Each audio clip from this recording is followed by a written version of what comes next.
তাহলে কি কি দেখা যাচ্ছে না এখনো পর্যন্ত, মানে আজকের দিনেও এই আপেক্ষিক অনুপাত বাড়া বা কমাতেও হিন্দুরা এখন মুসলিমদের চেয়ে প্রায় 5.5 গুণ বেশি সংখ্যাতে, সংখ্যার ভিত্তিতে 5.5 গুণ বেশি। তাহলে হিন্দু খাতরা মে হ্যাঁ, এটা এটা এটা একবারেই অযৌক্তিক কথা বলতে যা বোঝায় আর কি, এর মধ্যে বিন্দুমাত্র কোনো যুক্তি নেই। তার মানে এক্ষেত্রেও মুসলিমদের মহিলা পিছু জন্মের বাচ্চার সংখ্যা কমেছে। ভারতবর্ষের মধ্যে পশ্চিমবঙ্গের মুসলমানদের গর্ভনিরোধক পদ্ধতির ব্যবহার সবচেয়ে বেশি সমস্ত মুসলিম পপুলেশনের মধ্যে। ভারতবর্ষের অন্যান্য প্রদেশে, ইভেন কেরালার যে মুসলিম, কেরালার যে মুসলমান, সেখানকার মুসলমান মহিলাদের চেয়েও এখানকার মুসলমান মহিলাদের মধ্যে গর্ভনিরোধক পদ্ধতির ব্যবহার বেশি। এইটাও কিন্তু ন্যাশনাল ফ্যামিলি হেলথ সার্ভে তথ্য।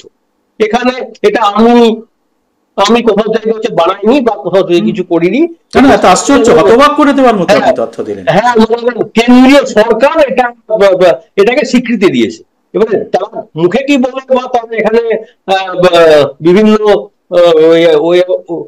নির্বাচনের যেসব ভাষণ দিতে গিয়ে কি বলে সেটা অন্য প্রশ্ন, কিন্তু তাদের তথ্যটা আবার অন্য।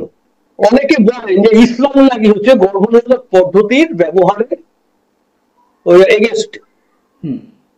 ঠিক আছে, তাই যদি হয়, যদি তাই হয়, তাহলে আজকে বাংলাদেশে কি করে সেটা জন্মহার কমে এখন 1.9, বাংলাদেশে 1.9, হ্যাঁ, যেখানে এখন 93% হচ্ছে আমরা মুসলমান।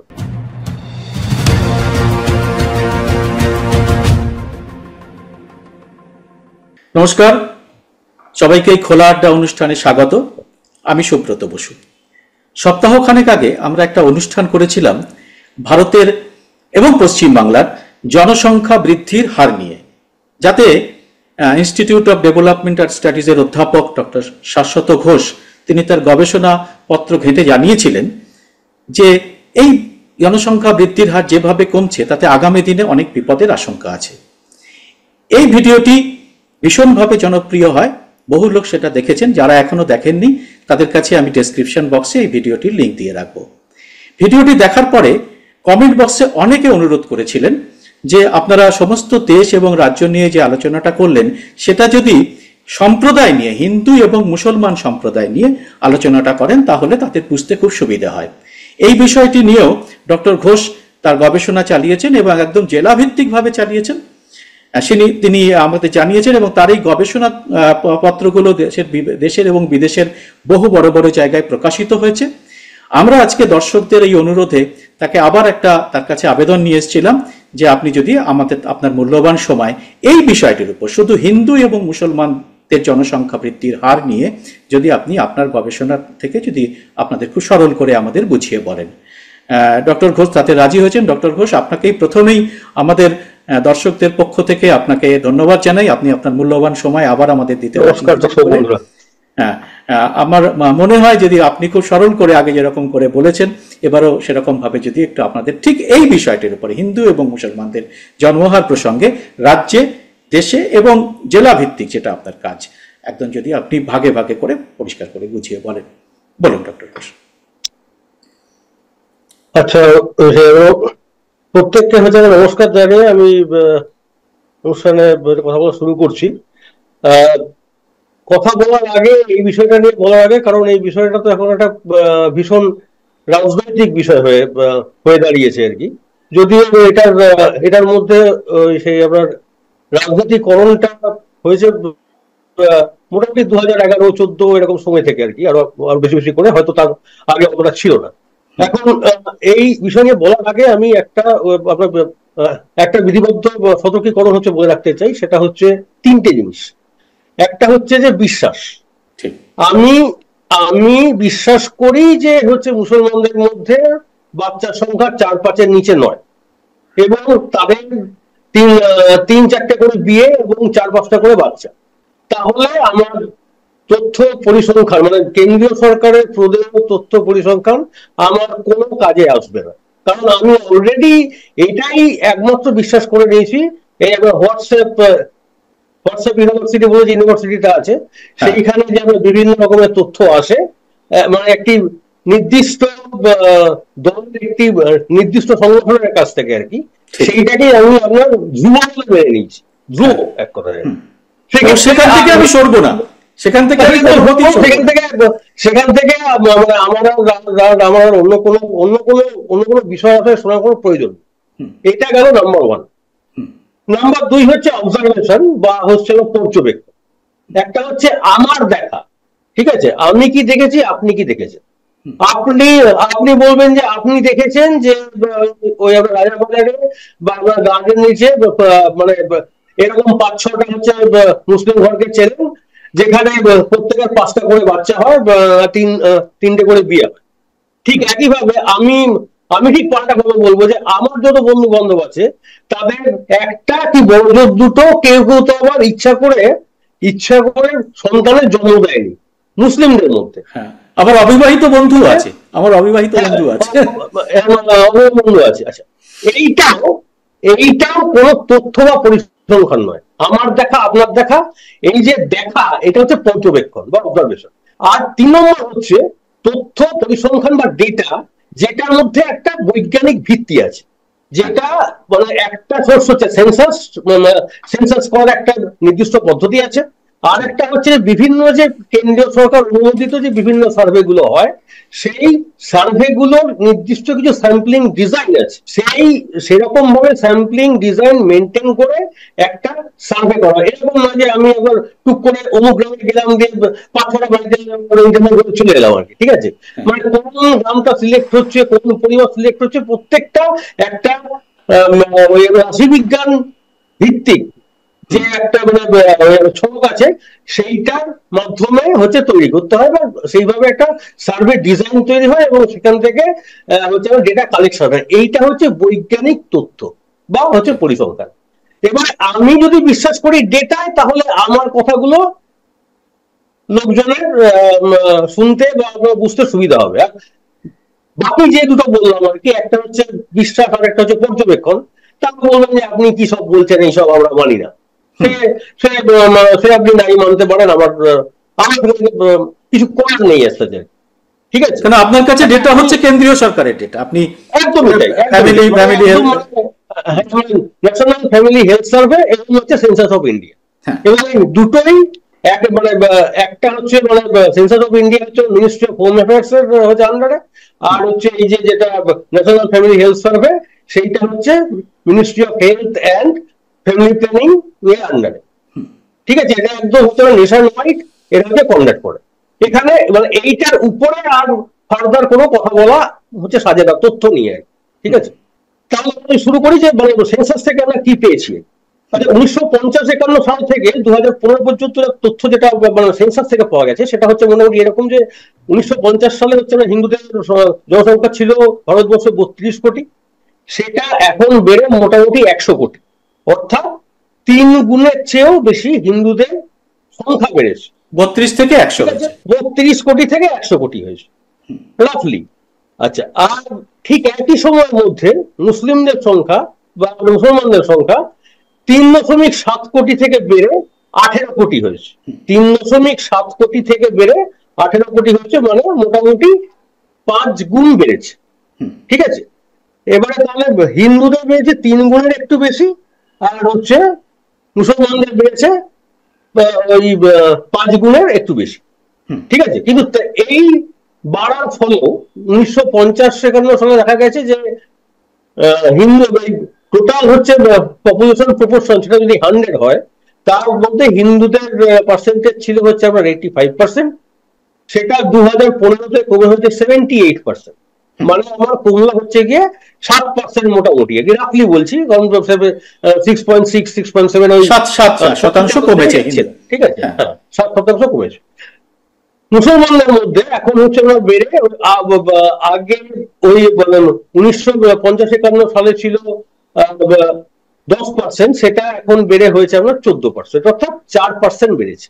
এটাও মনে রাখতে হবে সঙ্গে যে অন্যান্য যে ধর্ম অবলম্বনকারী যারা আছে, শিখ, বুদ্ধিস্ট ইত্যাদি ইত্যাদি, তাদেরও কিন্তু পার্সেন্টেজটা এর মধ্যে 4.5 ছিল 1950-এ, সেটা এখন বেড়ে হচ্ছে 5% হয়েছে।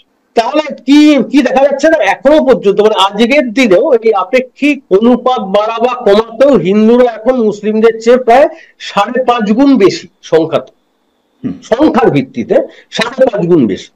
তাহলে হিন্দু খাতরা মে হ্যাঁ, এটা এটা এটা একবারেই অযৌক্তিক কথা বলতে যা বোঝায় আর কি, এর মধ্যে বিন্দুমাত্র কোনো যুক্তি নেই।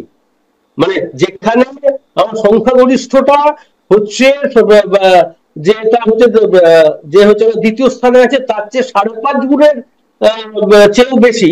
এবারে তারপরেও যদি আমি এখন বলি যে যার সংখ্যা বেশি, যে সংখ্যাগরিষ্ঠ, সে এখন খতরামে আছে আর কি, ঠিক আছে, এটা এটা কোনো বৈজ্ঞানিক ভিত্তি পাই না। ঠিক আছে, গেল। এবারে সেকেন্ড পয়েন্ট, সেটা হচ্ছে যে আপনার আমরা যদি সেন্সাস ঘাটি, সেন্সাসের তথ্যগুলো যদি ঘাটি, ভালো মন দিয়ে ঘাটি আর কি, তাহলে আমরা দেখতে পাবো যে আপনার 1951 থেকে 1981 পর্যন্ত প্রত্যেকটা ধর্ম অবলম্বনকারী হচ্ছে মানুষের মানে সমস্ত হচ্ছে আপনার সমষ্টি হচ্ছে আপনার মানে তাদের পপুলেশন গ্রোথ হয়েছে, মানে তাদের জনসংখ্যার বৃদ্ধির হার বেড়েছে, কারণ কম বেড়েছে, কারণ একটু বেশি বেড়েছে এই। কিন্তু 1981 সালের থেকে যদি আমি মানে 1991 সালের পরবর্তী মানে সময় যদি আমি দেখি আর কি, তাহলে তাহলে এটা অত্যন্ত হচ্ছে চিত্তাকর্ষক একটা হচ্ছে ব্যাপার হবে। সেটা হচ্ছে যে এই মানে 1981 থেকে 1991 এবং 1991 থেকে 2001, এই 2 দশকের মধ্যে হিন্দুদের জনসংখ্যা বৃদ্ধির হার কমেছে 2.8% বিন্দু, এবং মুসলমানদের মধ্যে কমেছে 3.5% বিন্দু। অর্থাৎ মুসলমানদের মধ্যে হিন্দুদের চেয়ে বেশি হার কমেছে।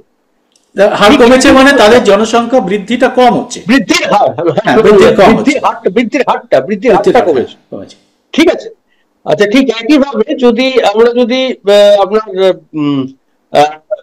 1991 থেকে 2001 এবং 2001 থেকে 2011 এর মধ্যে হিন্দুদের ক্ষেত্রে জনসংখ্যা বৃদ্ধির হার কমেছে 3.2% বিন্দু, আর হচ্ছে আমরা মুসলমানদের ক্ষেত্রে কমেছে 4.7% বিন্দু। এক্ষেত্রে হচ্ছে আপনার মুসলমানদের মধ্যে জনসংখ্যার বৃদ্ধির হারটা হিন্দুদের চেয়ে বেশি কমেছে। এবারে এখানে হচ্ছে আপনার বিষয়টা যে দুটো, এবারে একটা জনসমষ্টির জনসংখ্যা বৃদ্ধির হারটা কমতে শুরু করেছে একটু আগের থেকে, আরেকটা জনসমষ্টির বৃদ্ধির হারটা কমতে শুরু করেছে আরেকটু পরের থেকে। মানে দুটো পপুলেশন, দুটো জনসমষ্টি, দুটো হচ্ছে লেভেলে আছে, দুটো লেভেলে ছিল, তাদের মধ্যে ডিফারেন্সটা, তাদের মধ্যে গ্যাপটাও বেশি ছিল। যত দিন গেছে সেই সেই যেন বৃদ্ধির হারের যে কমাটা, সেইটা ততটাই হচ্ছে আপনার আস্তে আস্তে আস্তে আস্তে একই দিকে আপনার এগোচ্ছে, মানে দুক্ষেত্রেই হচ্ছে কমছে। এবং দুক্ষেত্রে কমার মধ্যে পার্টিকুলারলি শেষ আপনার দশকে, মানে 1991 থেকে যদি আমি দেখি, তাহলে আমি একবার দেখবো গত 30 বছরের মধ্যে মুসলমানদের মধ্যে বৃদ্ধির হারটা হিন্দুদের চেয়ে বেশি কমেছে। এবার এক্ষেত্রে এটাও মনে রাখতে হবে, এখানে একটা হচ্ছে লেভেল ইফেক্টের ব্যাপার আছে। হ্যাঁ, কারণ অলরেডি হিন্দুদের মধ্যে আপনার এই যে জনসংখ্যা বৃদ্ধির হার কমাটা শুরু হয়েছিল মুসলমানদের আগে।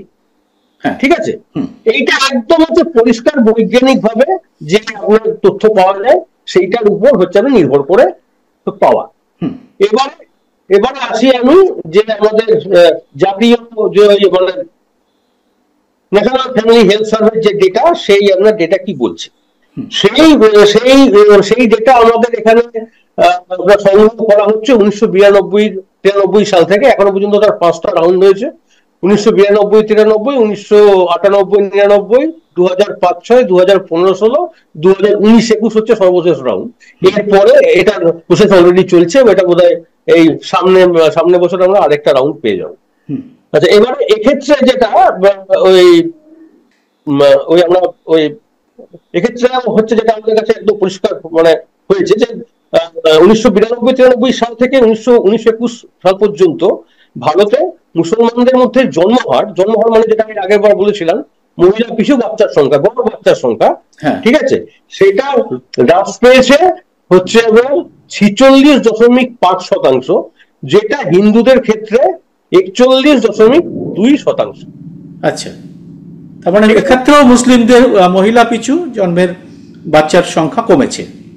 হ্যাঁ, একদম। এটা এটা এই সেই 1992-93 সাল, মানে ঠিক এটা ঠিক দেখুন আপনার ওই সেন্সাসের সঙ্গে একদমই করসপন্ড করছে। যে সেন্সাসেও আমি বললাম যে 1991 সাল থেকে আপনার মুসলিমদের মধ্যে জনসংখ্যা বৃদ্ধির হারটা হিন্দুদের চেয়ে আপনার কমে গেছে।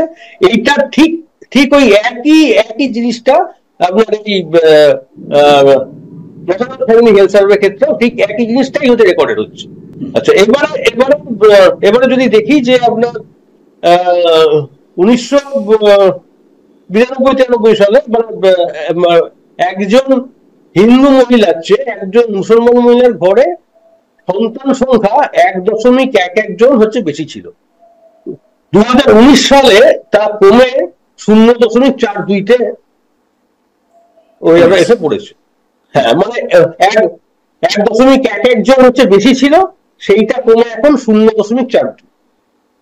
এবারে এবারে যেটা হচ্ছে এইটাই হচ্ছে হচ্ছে ব্যাপার যে এবার আমরা যদি পশ্চিমবঙ্গের ক্ষেত্রে আসি, কারণ এখানকার এই যে তথ্যগুলো আপনি বললেন এটা সর্বভারতীয় তথ্য। সর্বভারতীয় তথ্য।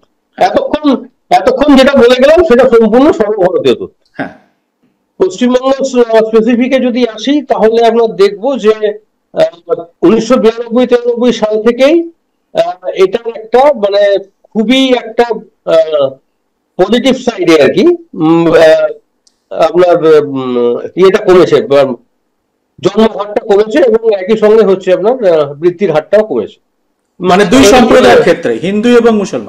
হ্যাঁ হ্যাঁ হ্যাঁ, এই পশ্চিমবঙ্গে যেমন ধরুন 92-93 এবং 2019-20 মধ্যে মুসলমানদের মধ্যে জন্মহার 4.6 থেকে কমে 2.0 হয়েছে। এখন মুসলমানদের জন্মহার পশ্চিমবঙ্গে ওই যে প্রতিস্থাপন যোগ্য যেটা জন্মহার 2.1, তার চেয়েও কম। আচ্ছা আচ্ছা, এটা আপনি কত বলছেন এখন মুসলিমদের জন্মহার এখন কত? এখন এখন এখন হচ্ছে মুসলমানদের মধ্যে জন্মের হার হচ্ছে 2.0। 2.0, তার মানে প্রতিটা দম্পতির দুটো করে বাচ্চা। মানে আমি যদি খুব গোদা বাংলায় গড় হিসেব হচ্ছে প্রতিটা দম্পতির দুটো করে বাচ্চা। হ্যাঁ, অর্থাৎ অর্থাৎ আর ঠিক এই একই সময়ের মধ্যে হিন্দুদের মধ্যে 2.5 থেকে কমে হয়েছে 1.5। 1.5 জন বাচ্চা। ঠিক আছে, মানে হিন্দুদের মধ্যে একটি করে বাচ্চা কমেছে আর 1.5 জন করে বাচ্চা। আমি কাপল পিছু 2.5 থেকে 1.5, মানে একজন করে। এখন এখন তাই কাপল পিছু 1.5 জন। এখন পশ্চিমবঙ্গে হিন্দুদের মধ্যে গড় বাচ্চা আর হচ্ছে মুসলমানদের মধ্যে গড় বাচ্চার পার্থক্য 0.5। মানে অন অ্যান এভারেজ একটি মুসলিম মহিলা গড়ে 0.5টা করে বেশি সন্তান। হ্যাঁ, মানে আমি যদি এভাবে বলি যে দুটি পরিবার যদি মুসলিম হয় তাহলে তাদের দুটি পরিবারের বাচ্চার সংখ্যা 4টে আর দুটি হিন্দু পরিবারের বাচ্চার সংখ্যা 3টে।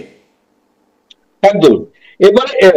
এবারে এই যে গ্যাপের যে কথাটা বললাম, এই গ্যাপটা এই যে আপনার হিন্দুর বাচ্চার সংখ্যা আর হচ্ছে মানে হিন্দু মহিলার বাচ্চার সংখ্যা আর হচ্ছে মুসলিম মহিলার বাচ্চার সংখ্যা, এই গ্যাপটা 1992 সালে ছিল 2.07। মানে একজন মুসলিম মহিলার হিন্দু মহিলার চেয়ে গড়ে 2.07টা অনেকটা ছিল, অনেকটা ছিল বেশি বাচ্চা ছিল। সেইটা 2001 সালে কমে গেল 1.9। সেটা আরো কমে 2011-তে হয়ে গেল 0.7। সেটা 2019-এ গিয়ে কমে গেল 0.56। মানে 0 এই আর কি এখন যেটা বললাম। এবারে আপনার ভারতে ঠিক এই জিনিসটাই ছিল। আপনার 1992-93 সালে ছিল গ্যাপটা 1.11। সেইটা এখন কমে 0.42 হয়েছে, যেটা আমি একটু আগে বললাম। এবারে আমরা যে যদি ধরুন যেসব রাজ্যগুলোতে মোটামুটি 10% বা 12% চেয়ে হচ্ছে বেশি হচ্ছে মুসলিম মুসলমানরা আছেন আর কি, মানে যারা যাদের অ্যাকচুয়ালি বৃদ্ধি বা হ্রাস মানে যাদের জনসংখ্যার গতি প্রকৃতি সেই সেই অঞ্চলের ডেমোগ্রাফিকে এফেক্ট করতে পারে, সেরকম সেরকম সমস্ত রাজ্যগুলোকে যদি আমি নিই আর কি, তাহলে দেখবো একমাত্র বিহার ছাড়া বাকি সমস্ত সমস্ত রাজ্যেই এই যে ব্যবধানটা সেটা ক্রমাগত কমে গেছে। আচ্ছা, একমাত্র বিহারে এটা গত 2 রাউন্ডের মধ্যে, মানে আপনার এই 2011 আর 2019-এর মধ্যে এই গ্যাপটা আগে ছিল 0.40, সেটা এখন বেড়ে 0.75 হয়েছে। এখন সেটা কেন হয়েছে সেটার জন্য হচ্ছে আমরা গভীর একটা মানে মানে বিশ্লেষণ প্রয়োজন, এবং আরো আনুষঙ্গিক সেখানে আরো কিছু আপনার পপুলেশন সংক্রান্ত ব্যাপার স্যাপার হয়েছে কিনা সেইটাও হচ্ছে আপনার ওই আপনার বিচার্য বিষয়। আরেকটা যেটা রাজ্য আমরা পার্শ্ববর্তী রাজ্য এবং যেখানে তুমুল ভাবে এই অনুপ্রবেশ ইত্যাদি নিয়ে খুবই চর্চা হয়, সেটা হচ্ছে আসাম। ঠিক। আসামে 1992 সালে হিন্দু হিন্দু মহিলা এবং মুসলিম মুসলিম মহিলাদের মধ্যে বাচ্চার সংখ্যার পার্থক্য ছিল 2.11, সেটা 2001-এ একটুখানি বেড়ে গিয়ে 2.30 হয়। 2011-তে গিয়ে কিন্তু সেটা আবার কমে 1.40 হয় এবং সেটা বর্তমানে হচ্ছে 0.80। ঠিক আছে, এখানেও এবার সমস্ত সমস্ত রাজ্যেই একমাত্র বিহার ছাড়া আমরা দেখতে পাই যে হচ্ছে আপনার এই যে আমরা গ্যাপটা হিন্দু এবং মুসলিম বাচ্চার সংখ্যার যে গ্যাপটা, সেই গ্যাপটা কিন্তু ক্রমাগত ভাবে কমেছে। এবার এটার সঙ্গেই আরেকটা আরেকটা যেটা ইম্পর্টেন্ট হচ্ছে আমরা তথ্য, সেটা হচ্ছে যে মানে হিন্দুদের এবং মুসলমানদের মধ্যে গর্ভনিরোধক পদ্ধতির ব্যবহার, কারণ গর্ভনিরোধক পদ্ধতির ব্যবহারের সঙ্গে যেহেতু দেখা গেছে বিভিন্ন গবেষণাতে যে হচ্ছে গর্ভনিরোধক পদ্ধতির ব্যবহারের সঙ্গে সঙ্গে এই জন্মহার কমার একটা একটা খুব সুসম্পর্ক, এবং মানে এই দুটো ওতপ্রোত ভাবে হচ্ছে আমরা জড়িত। এবার সেইটার দিকে যদি আমি তাকাই তাহলে আমরা দেখবো যে ভারতের প্রজননক্ষম মহিলাদের মধ্যে গর্ভনিরোধক পদ্ধতির ব্যবহার 1992-93 থেকে 1919-21-এর মধ্যে 40% বেড়ে প্রায় 67% হয়েছে। মানে টোটাল পপুলেশনে বলছি এটি। ভারতে 1992-93 সালে হিন্দুদের মধ্যে গর্ভনিরোধক পদ্ধতির ব্যবহার ছিল 42% এবং হচ্ছে মুসলমানদের মধ্যে যা ছিল মাত্র 27%। 1927 মানে 27। এবারে 2019-21 সালে তা হিন্দুদের মধ্যে হয়েছে 68% এবং মুসলমানদের মধ্যে হয়েছে 60%। তাহলে এটা 27 থেকে বেড়ে 60 হয়েছে, অনেকটা বৃদ্ধির হার অনেক বেশি।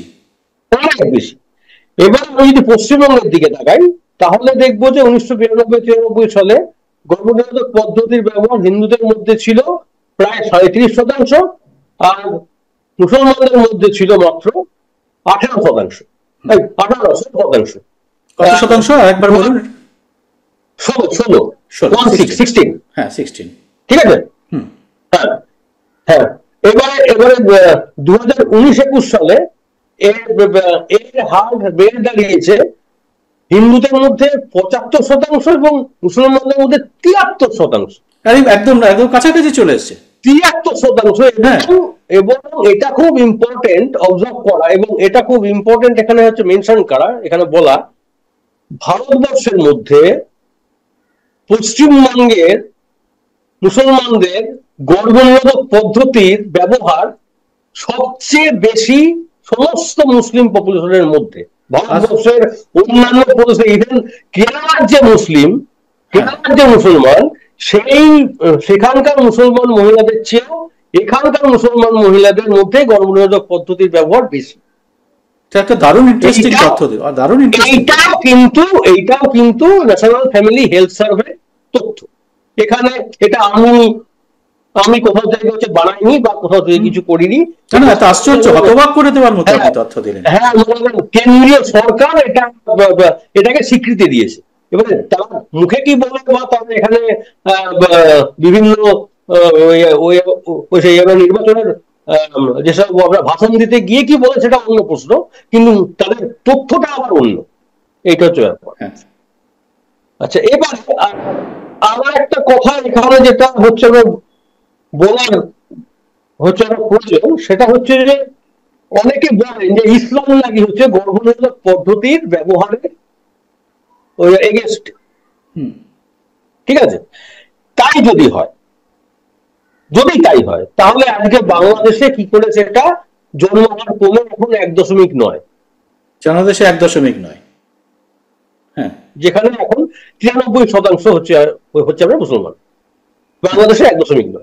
আচ্ছা, তাহলে কি করে ইন্দোনেশিয়াতে সেটা কমে 2.1-এরও নিচে, প্রায় 2-এর কাছাকাছি চলে এসছে, যেখানে 90% হচ্ছে পপুলেশন হচ্ছে মুসলমান, সেটা ঘোষিতভাবে মুসলিম দেশ।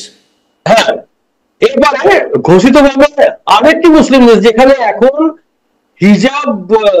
হিজাব বিরোধী আন্দোলন হচ্ছে মহিলাদের মধ্যে একটা মানে মোটামুটি বিপ্লবী রূপ ধারণ করেছে, সেটা হচ্ছে ইরান। ঠিক আছে, ইরানেও জন্মহার 2.1-এর কাছাকাছি নেমে এসেছে।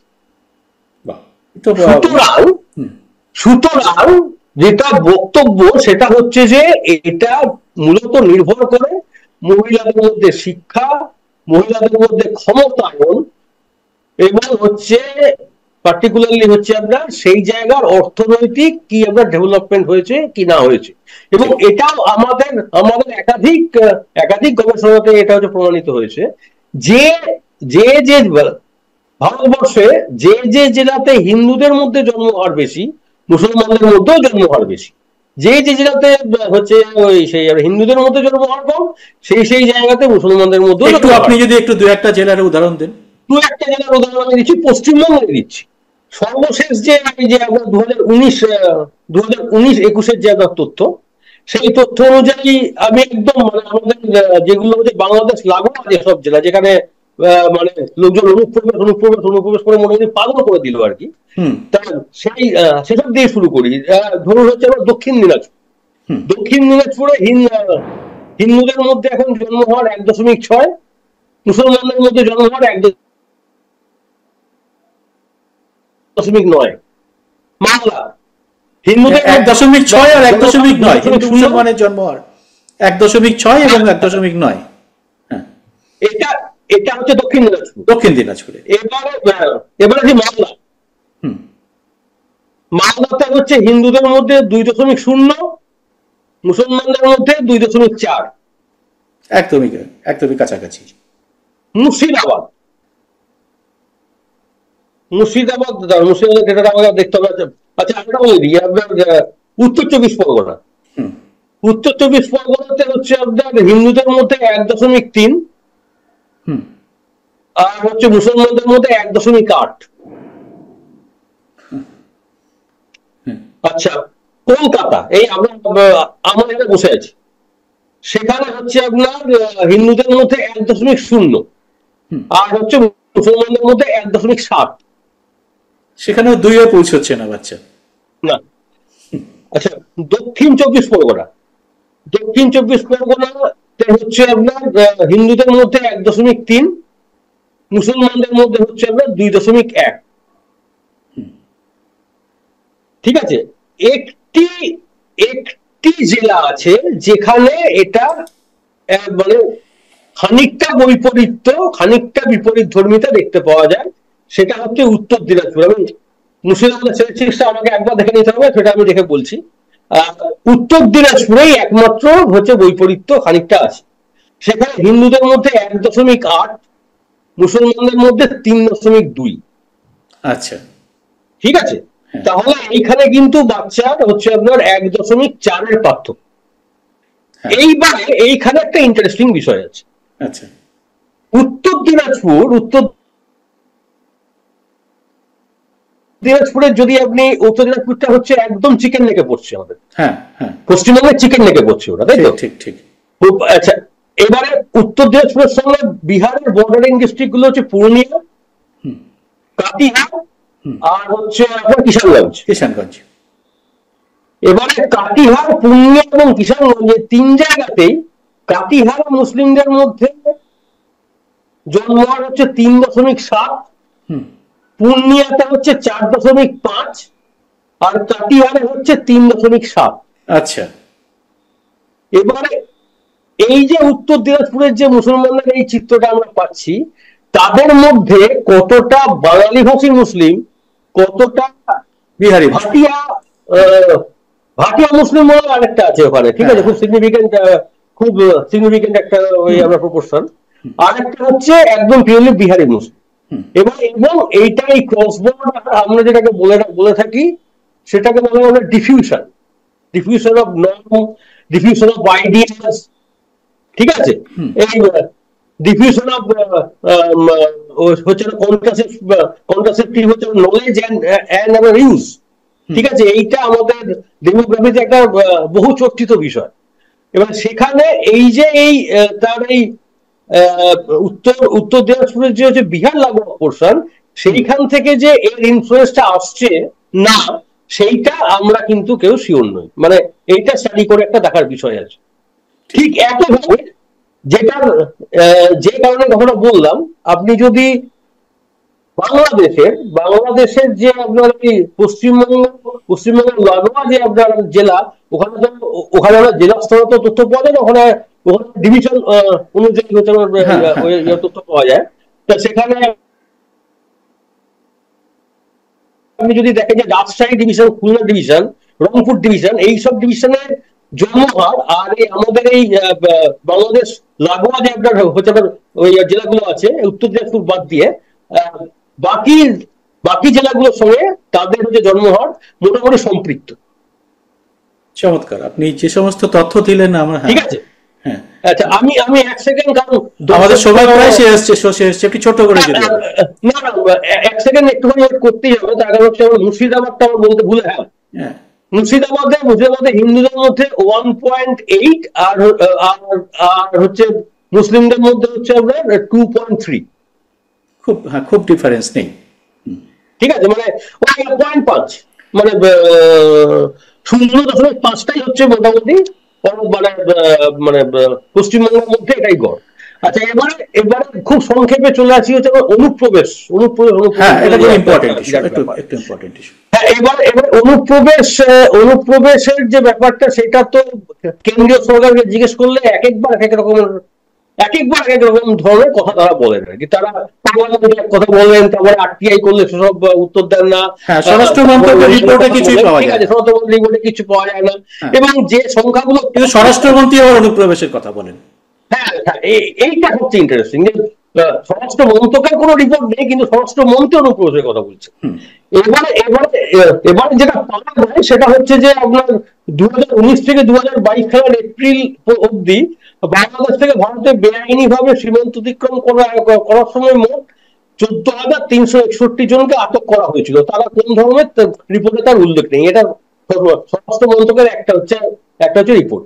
কিন্তু আমরা জানি যে এই ধরনের যে প্রবাস বর্ডার, যেখানে 50% মোটামুটি ধরার এলাকা হচ্ছে কাঁটাতার নেই, কোথাও নদী আছে, সেখানে ধরে নেওয়া যায় যে প্রকৃত অনুপ্রবেশকারী সংখ্যা এই ধরনের রিপোর্টের চেয়ে অনেকটাই বেশি।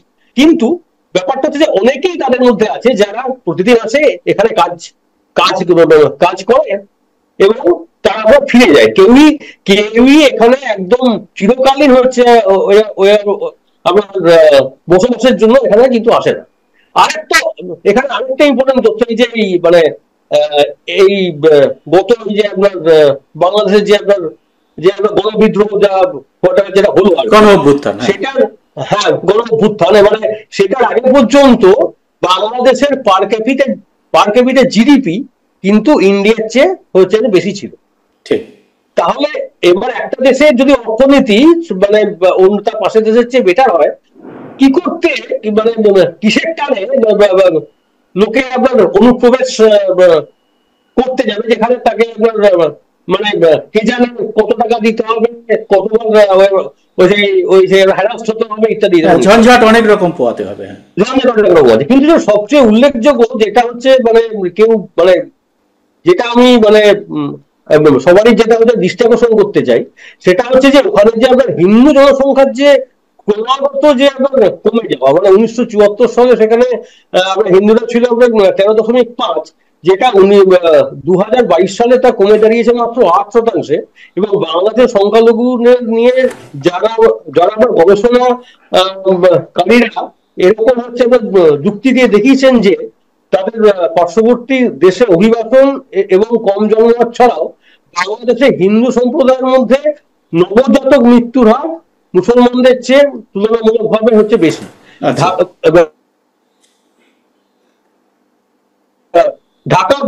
ঢাকা বিশ্ববিদ্যালয়ের একজন অধ্যাপক আবুল বরকত হচ্ছে আপনার ওনার যা লেখা আর কি, সেখানে তার শত্রু অর্পিত যে সম্পত্তি আইন এর কারণে অনেক অনেক হিন্দু সর্বস্ব খুইয়ে দেশ ছেড়ে চলে গিয়েছেন, এবং এই ঘটনা সিংহভাগ ঘটেছে গ্রামের দুর্বল হিন্দুদের ক্ষেত্রে। তারা কোথায় গিয়েছেন তা আমরা সহজেই বুঝতে পারছি, কিন্তু এটার মানে অবশ্যই এটা নয় যে এর পাল্টা হিসেবে প্রজন্মের পর প্রজন্ম ধরে পশ্চিমবঙ্গে যে যে আমরা মুসলমানরা এখানে বসবাসকারী এবং তারা এই দেশকে ভালোবেসে হচ্ছে ওই এখানে আমরা থেকেছেন, তাদেরকে বাংলাদেশে চলে যেতে বাধ্য করা হয়। এটার তো কোনো মানা হয় মানে এটার তো কোনো যুক্তি নেই এক কথায় আর কি, তাই না? আপনি একদম বৈজ্ঞানিক ভাবে হচ্ছে মানে আমার হচ্ছে ওই আপনার মোটামুটি বক্তব্য আর কি। আপনি বৈজ্ঞানিকভাবে ভীষণ সুন্দরভাবে আগের ভিডিওর মতোই ব্যাখ্যা করলেন। এবার একদম সুন্দরভাবে হিন্দু মুসলমান সম্প্রদায় বৃদ্ধির হার, জনসংখ্যা বৃদ্ধির হার একদম পরিষ্কার করে আপনি বললেন। এবং সেখানে একটা জিনিস যে মেসেজটা এলো সেটা হচ্ছে হিন্দু খত্রে মে আয়। এটা কতটা এই বৈজ্ঞানিক গবেষণা থেকে কতটা আমরা এই সিদ্ধান্তে পৌঁছতে পারি তা আপনারা নিজেরাই বুঝতে পারছেন, সেটা আপনারা নিজেরাই তার সিদ্ধান্ত অনুমান করে নেবেন। অনেক ধন্যবাদ ডক্টর ঘোষ, আপনি এত সুন্দরভাবে আমাদের এই মূল্যবান সময় দিয়ে বুঝিয়ে দিলেন। যারা এই অনুষ্ঠানটা দেখলেন তাদের সবাইকে অনুরোধ, আপনারা আগেও যেমন কমেন্ট বক্সে লিখেছেন এবারও প্রচুর পরিমাণে কমেন্ট বক্সে লিখবেন, এবং এই অনুষ্ঠানটি ভালো লাগলে এটি আরো লোকের মধ্যে আপনারা শেয়ার করবেন, এবং আমাদের চ্যানেলটিকে আপনারা উৎসাহ দেওয়ার জন্য এটিকে সাবস্ক্রাইব করে নোটিফিকেশন বেলটি অবশ্যই চালু করে রাখবেন। ধন্যবাদ ডক্টর ঘোষ, সবাইকে নমস্কার। নমস্কার।